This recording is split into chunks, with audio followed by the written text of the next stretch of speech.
춘천시 동면에 있는 노루목 저수지가 활용 방안을 찾지 못하고 10년 넘게 방치되고 있습니다. 한기호 국회의원이 춘천시에 주민 의견을 전달하고 대책 마련을 촉구했습니다. 춘천 출신 사격 황제 진종호 씨와 빙속 여제 이상화 씨가 2024 강원 동계 청소년 올림픽 공동 조직위원장을 맡았습니다. 진종호 이상화 공동 조직위원장은 강원 동계 청소년 올림픽 조직위원회 제2기 출범식에서 자라나는 청소년들에게 꿈과 희망을 안겨주겠다고 밝혔습니다. 강원도가 튀르키예와 시리아에 재난구호금 10만 달러를 전달하기로 했습니다. 이번 구호금은 강원도 예비비와 도청 직원들이 성금을 모아 마련했습니다. 강릉시가 환동해 본부의 기능을 강화해 강원도 제2청사로 승격시킬 것을 제안했습니다. 강원특별자치도 출범에 맞춰 기존 환동해 본부가 가진 해양수산 기능을 강화하고 관광과 산업 기능을 이관한다는 얘기입니다.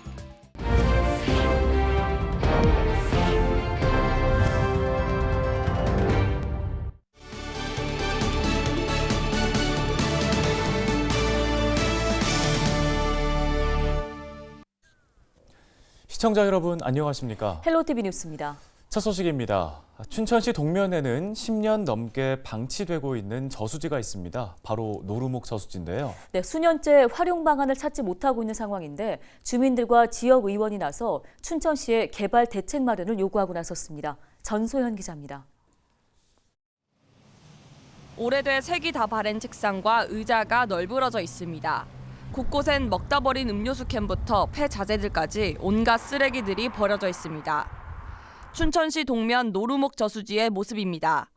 수년째 방치되고 있는 탓에 주민들의 불편은 이만저만이 아닙니다. 예, 그래서 사실 아시는 주변에 보시면 이렇게 쓰레기 되는 게 너무 방치가 다 돼 있고요. 그다음에 뭐 이게 용도 폐기가 되다 보니까 농어촌에서도 그렇게 크게 그거는 사실 이 주변 사람들이 좀 많이 치웠어요. 치우고 이제 제초라든지 이런 것들을 많이 했고. 노루목 저수지는 인근에 대규모 아파트가 들어서면서 2011년부터 본래 기능을 상실했고 지난 2017년에는 용도 폐기가 됐습니다. 이후 제대로 관리가 되지 않아 여름철엔 악취까지 나고 있습니다. 저수지를 개발해달라는 주민들의 요구는 수년째 계속되고 있습니다. 하지만 이렇다 할 진전은 없는 상황입니다. 춘천시가 2019년부터 저수지를 소유하고 있는 농어촌공사와 부지 매입 협상을 시도했지만 번번이 타협점을 찾지 못했기 때문입니다. 지난해 노루목 저수지가 강원도청 신청사 후보지에 오르면서 개발 기대감이 커졌지만 최종 선정되지는 못했습니다. 이후 다른 후보지들은 속속들이 개발 계획이 발표됐는데 춘천시 소유 부지가 아닌 노루목 저수지만 아무런 소식이 없는 상황입니다. 저수지 개발을 두고 공회전이 계속되자 최근 인근 주민들은 지역구 국회의원과 시의원이 나서달라고 요청했습니다. 이에 한기호 의원은 육동한 춘천시장을 만나 부지를 조속히 매입해달라고 요구했습니다. 이렇게 장기간 동안 방치돼 있는데 이걸 왜 개발 안 하느냐, 이거 주민들의 의견이죠. 지역에 필요한 것으로 용도를 바꿔야 된다, 이렇게 얘기해서 시장님도 공감을 하시고. 춘천시도 저수지를 개발해야 한다는 의견은 공감하지만 먼저 활용 방안부터 세운 뒤 부지를 매입하겠다고 밝혔습니다. 차일피일 미뤄졌던 노루목 저수지 개발. 이번에는 속도를 낼 수 있을지 관심이 쏠립니다. 헬로티비 뉴스 전소연입니다. 다음 소식입니다. 춘천 출신 사격 황제 진종호 씨와 빙속 여제 이상화 씨가 2024 강원 동계 청소년 올림픽 공동 조직위원장을 맡게 됐습니다. 강원 동계 청소년 올림픽 조직위원회는 21일 서울 중구에 위치한 한국프레스센터에서 제2기 조직위원회 출범식을 열고 진종호, 이상화 공동 조직위원장에게 위촉장을 수여했습니다. 한국에서 개최된 각종 국제종합대회에서 선수 출신이 대회 최고 책임자인 조직위원장을 맡는 건 이번이 처음입니다. 강원 동계 청소년 올림픽은 이런 의미에서 올림픽 참가 선수와 청소년들에게 특별한 경험을 선사하고 단순한 스포츠 행사를 넘어서 문화 축제의 장이 될 것이라는 말씀을 드리고 싶습니다. 또한 저의 선수 마침표를 찍었던 곳에서 다시 힘을 보탤 수 있게 되어 더욱 의미가 있는 것 같습니다. 2018 평창 동계올림픽이 그랬듯이 2024 강원 동계 청소년 올림픽 대회도 성공적으로 개최할 수 있도록 최선을 다하겠습니다. 대회 조직위원회는 이날 또 부위원장과 집행위원 등을 선임해 제2기 조직위원회는 43명으로 출범했습니다. 강원도가 지진으로 인해 막대한 피해를 입은 튀르키예와 시리아에 재난 구호금을 전달합니다. 이번 구호금은 도 예비비와 도청 직원 성금을 모아 마련했으며 모두 10만 달러, 한화로 1억 2,900여만 원입니다. 김진태 강원도지사는 이번 구호금이 일상을 되찾는데 조금이나마 보탬이 되길 바란다고 밝혔습니다. 강릉시가 환동해본부의 기능을 강화해 강원도 제2청사로 승격시킬 것을 제안하고 나섰습니다. 강릉시는 침체된 영동지역 활성화에 전기를 마련하고 강원특별자치도의 성공이라는 시대적 과제를 해결하기 위해 환동해본부의 제2청사 승격이 반드시 필요하다고 밝혔습니다. 강원특별자치도 출범에 맞춰 기존 환동해본부가 가진 해양수산 기능을 강화하고 관광과 산업 기능을 이관해 강원도 제2청사로 승격시키자는 내용인데요. 강릉시 주문진읍에 자리한 강원도 환동해본부는 지난 1967년 강원도 동해 출장소로 개청한 뒤 2012년 환동해본부로 승격했으며 50년간 강원도의 해양수산 업무를 맡고 있습니다. 최근 태국에서 필로폰 50kg, 1,600여억 원 상당을 밀수한 일당이 구속됐습니다. 적발된 마약 밀수량으로 보면 역대 세 번째인데요. 네, 무려 165만 명이 동시에 투약할 수 있는 양이기 때문에 조금만 늦었다면 시중으로 흘러들어갈 뻔했습니다. 이렇게 많은 양의 마약, 도대체 어떻게 들여온 걸까요? 장보영 기자가 취재했습니다. 지난해 12월 태국에서 필로폰 50kg을 들여온 일당 3명이 검찰에 붙잡혔습니다.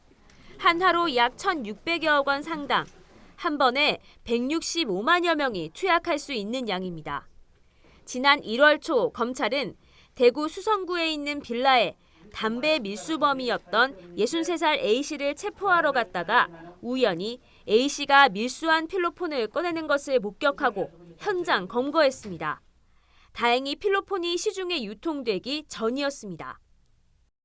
검찰이 압수한 필로폰입니다. 이 한 봉지에 120g, 4억여 원가량으로 4천여 명이 동시에 투약할 수 있는데요.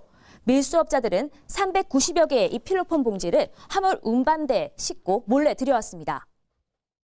이들이 필로폰 밀수를 위해 사용한 건 화물을 옮기는 데 쓰는 받침대. 검거된 일당은 쓰레기통 수입을 가장해 화물 운반대에 필로폰을 숨겼습니다. 검정색 장갑으로 필로폰을 감싼 뒤 화물 운반대에 파인 홈에 넣고 검정 스펀지를 위에 올려 눈속임했습니다. 태국에서의 쓰레기통 수입이 이례적인 일이라 세관에서 관심을 갖고 있었고 통관 검사도 2차례 진행됐지만 걸러내지 못했습니다. 화물의 크기가 크고 양이 많아 아래쪽에 있는 화물 운반대까지 미처 파악하지 못한 것으로 보입니다. 검찰은 이들이 마약 밀수 전과는 없지만 대량 밀수 이전인 11월 사전에 통관이 가능한지 시험해봤던 것으로 확인하고 수사를 확대하고 있습니다. 태국 마약수사청, ONCB 및 국정원 등 국내외 유관기관과 긴밀히 협력하여 태국 내 필로폰 제조, 공급책 등에 대한 수사를 진행하고 있습니다. 부산지검은 신설된 마약범죄 특별수사팀을 중심으로 해외 마약류의 유입과 유통을 차단해 마약 청정국의 지위를 회복하겠다고 밝혔습니다. 헬로티비 뉴스 장보영입니다. 지난해 강원도의 물가 상승률이 6%로 전국에서 가장 높은 것으로 나타났습니다. 강원지방통계지청이 발표한 2022년 4분기 및 연간 강원 지역 경제 동향을 보면 지난해 도내 물가는 6% 올랐으며 제주도가 5.9%로 그 뒤를 이었습니다. 또 지난 2021년 2.8% 상승에 이어 2년 연속으로 전국에서 가장 높게 상승한 것으로 집계됐습니다. 동해시가 미신고 불법 공유 숙박 영업을 해온 15곳을 적발해 형사 고발 조치했습니다.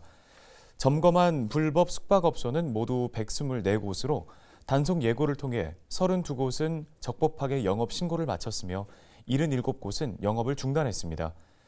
이들 업소의 경우 일산화탄소 경보기 등 소방시설을 갖추지 않은 경우가 많아 안전사고의 위험이 높고 위생관리도 취약한 것으로 나타났습니다.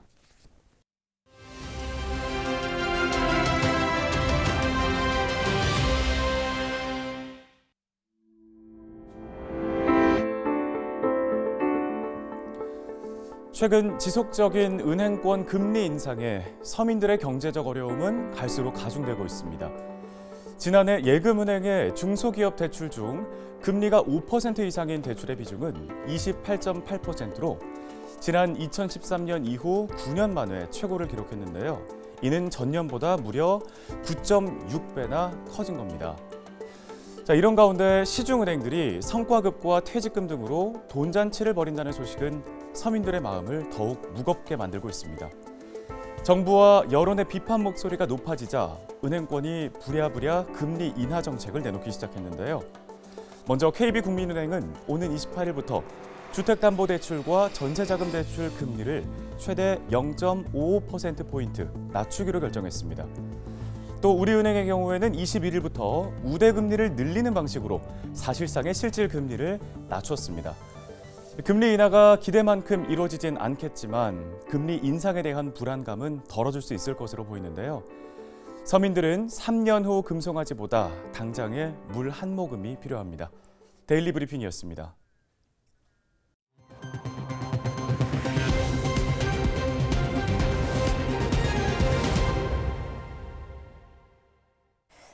잇따른 대형 산불로 피해를 입었던 고성군이 화재에 안전한 목재 펠릿 연료 보급에 나섰습니다.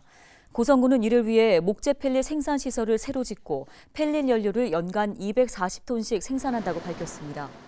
고성군 주광면 향목리 일대 7.8제곱미터 부지에 들어선 이 생산 시설은 생산 공장과 자재 창고 등 건물 2동과 각종 장비를 갖추고 있습니다.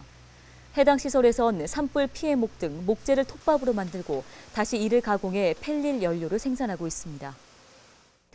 일단은 첫 번째로 이제 산불 예방이 이제 효과가 있을 거라고 보여지고요. 그래서 이제 지역 주민들을 우선으로 먼저 보급을 하고요. 그 남는 부분에 대해서는 저희가 이제 관외 또 이제 판매를 하게 되는데 그렇게 되면은 저희도 이제 새 수입이 좀 증가될 것으로 보여집니다.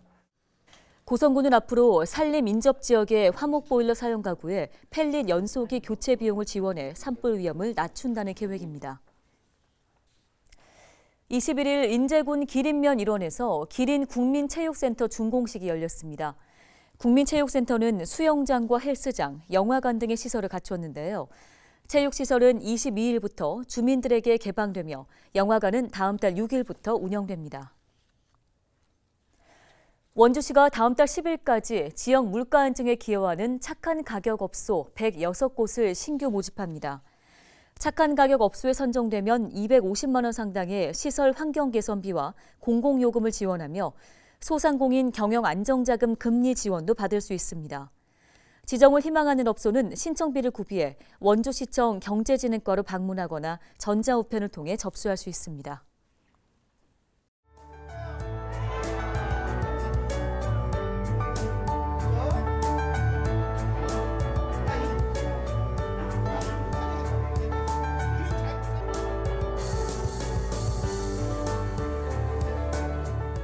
피아노 그림 그리기가 더 재밌어요.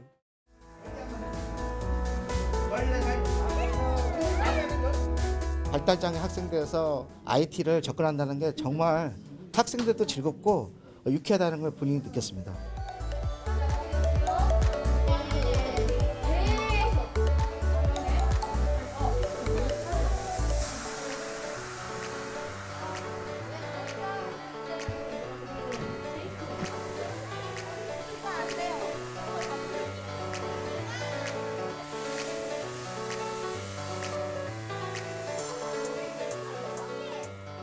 오늘 코딩으로 드론을 날릴 수 있어서 재밌고 신기했어요. 오늘 재미있었고 다음에 또 하고 싶어요. 강원도 내에 소외된 계층에 대한 AI 소프트웨어 교육에 또는 그 디지털 리터러시 향상에 기여할 수가 있고요. 또 이것을 통해서 자기의 재능을 발견하는 학생들이 더 많아질 걸로 그렇게 기대하고 있습니다.